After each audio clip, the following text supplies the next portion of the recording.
Everybody, we are back with another Halo Flashpoint video. Today we are looking at the new banished forces that have been released, and we are building some lists to use them in. Without further ado, let's get to it.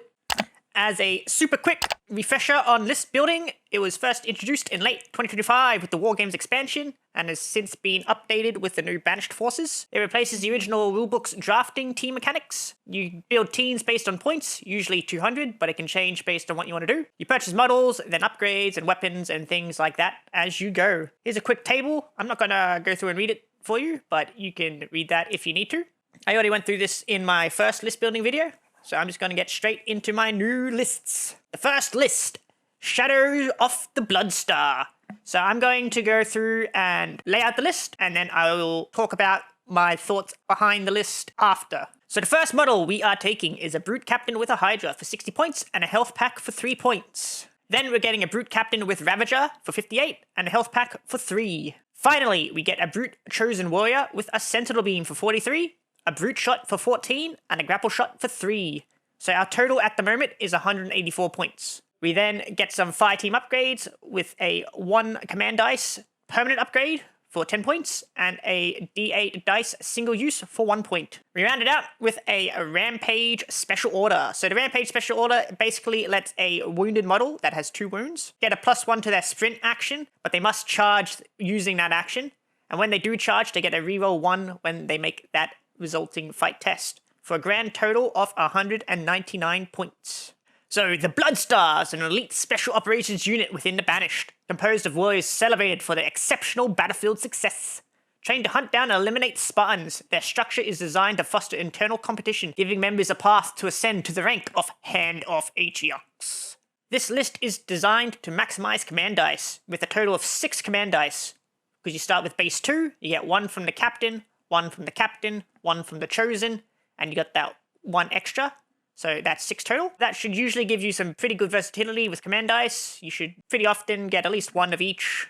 The Chosen Warrior was given a grapple shot to supplement his slower movement, and it was also given a brute shot to help his poorer range, because he's only range 5, so the brute shot should help him more often actually deal damage to enemies in shooting. And in addition to that, it also has a pretty good close combat profile. So even if you want to just put him into melee, he can still do some pretty good damage with his brute shot. Both captains are giving a HP upgrade to maximize their larger health pools, because they have 6 HP each. Some potential changes you could make if you didn't want to use this list exactly is you could drop the one-time D8 upgrade, the one that costs 1 point, and then you could switch the Ravager Captain to a Hydra Captain to have 2 Hydra Captains if you really wanted to. Alliance was also considered alongside Rampage, but with only 3 models, it was unlikely they would be near enough to each other to make use of it most of the time, because Alliance would let you take 2 of the same action with a model, and you could do that pretty easily with dropping, like a grapple shot or something. But I just felt Alliance wouldn't be useful most of the time, so I didn't bother trying to put it into the list. But you might think it was, and so you could take it if you wanted to. So the next list, number 2, Unleash the Horde. So first up, we get 2 Brute Berserkers with spike grenades and with grapple shots. So that's 2 Berserkers and 2 grapple shots. 74 points total at the moment. We then get a Brute Sniper with a shock rifle for 35. A Brute Warrior with Commando for 33. A Brute Chosen Warrior with Sentinel Beam for 43. And an M319 grenade launcher for 7. A running total, 192 points at the moment. Special orders, we get Rampage for 4 points, and we've already went through what that does. And then we get Alliance, which lets you use the same action twice, as long as you are close enough to an ally. You then get a one-time D8 upgrade for 1 point, to give you exactly 200 points. The Banished are not just an army, they're a tide of conquest, an unrelenting horde. Strength rules over structure, and every battlefield becomes a proving ground. They overwhelm, repurpose, and dominate, consuming everything in their path like a swarm of war-born chaos. If strength comes from numbers, then the hordes of the Banished are unbeatable. So this list is made to maximize numbers. I tried to fit 6 models into a list, but you just can't do it. It always ends up being exactly 200 points at the moment. So with 200 points, you can't get 6 models right now. This list favors aggression, with almost every model having access to a grenade, blast your enemies into submission, and close in for the kill with your berserkers. So you should be pretty consistently pinning everyone that stands before you, and once you do that, your berserkers can get some pretty good charges, and hopefully clean up in melee. Both Berserkers are given a grapple shot to hopefully get them into melee more reliably, because they only have 1-3 movement. So if they become pinned, it becomes harder for them to get that charge, but the grapple shots should help them do that more often. The sniper should hopefully be set up somewhere at the back line to give some covering fire for the rest of your army, taking down shields where they need to, and just generally being a nuisance to the enemy. The Brute Warrior can either support the Berserkers at range with his commando, or he has a pretty good melee profile himself, so he could close in for melee and support them like that. So he's kind of versatile, and he can switch up where he needs to.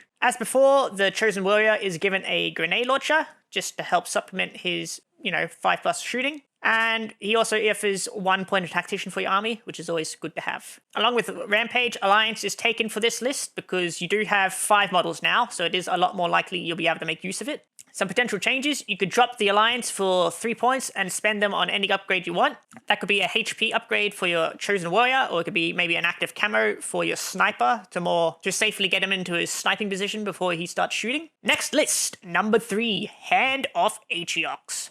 Atriox for 86 points, and a health pack for 3 points.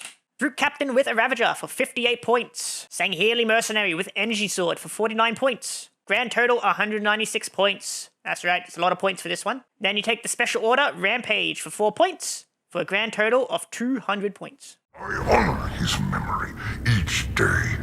When our enemy rises, we meet their challenge. It is why I created the Hand of Atriox.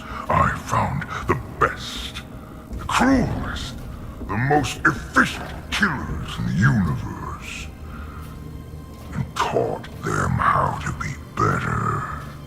So this list is built to roleplay as your favorite Spartan killers, with Atriox himself at the head. We have Hyperion being filled in for as a Brute Captain, and Jaeger being filled in for as a Sword Elite. Atriox's massive HP pool makes a HP upgrade almost essential for him. I considered taking Defiance over Rampage, but that would have meant dropping the HP upgrade because you don't have enough points to take both. And with only 2 models that could make use of it, it didn't seem worth it, because obviously Atriox himself can't be pinned, and it just wasn't worthwhile to take Defiance and maybe unpin the other 2 models sometimes. This probably isn't the most meta list, but it certainly is thematic if you wanted to play as the Hand of Atriox or play as like a more elite team. Some potential changes: you could drop the HP and switch to Defiance if you really wanted to. You could more than likely just redo the whole list, and what you would probably want to do is toss in a lot of cheap units for Atriox, and then Atriox can be in the back line and support them, or he could kind of be more in the midfield and draw fire from your other units, and that would probably be a bit better gameplay-wise for you. Fire Team Overview. So the introduction of the Jirohane for the Banished opens up a lot of room for tactical list building, which is good to see. It will be exciting to see how the community adapts to the new units and how the meta adjusts to them. If you have any feedback for my lists, or perhaps want to share some of your own, make sure you do so below. I'll call the video here, so thanks for watching. Make sure you like and subscribe if you would like to see more of my content. Hope to catch you next time. Goodbye.